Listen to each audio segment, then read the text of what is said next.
I have this long email thread from my colleagues and I need to reply to it. Now I want to use Microsoft Copilot to respond to it. So I'll click on this icon, open Copilot, and write what I want to say. Here's what I wrote in there. Thank you for this information. We should be ready to walk them through the updated workflow diagrams, which is what is being asked over here. I'll go ahead and click on generate and see what it says. It wrote this email for me. Hi team, I hope everyone is doing great and gearing up for our upcoming client review on Thursday, etc. Now, I don't write like this. This is not my tone of voice. So I'm going to actually discard this and I'll do it a better way.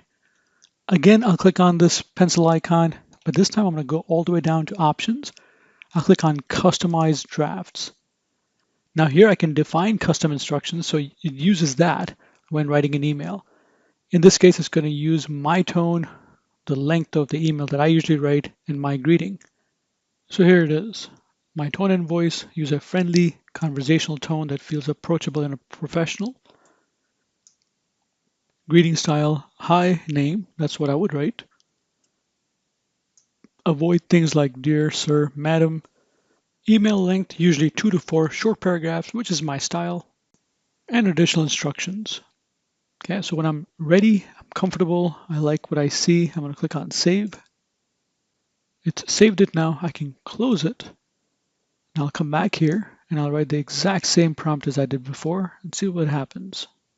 So again, I'm writing here, thank you for this information. We should be ready to walk them through the updated workflow diagrams. The exact same prompt as last time.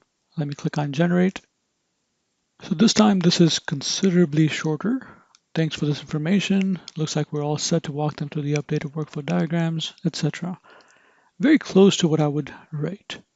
Of course, I can change things over here, make it shorter, make it longer, change the tone and more. But if I'm comfortable with what I see, I'll keep it.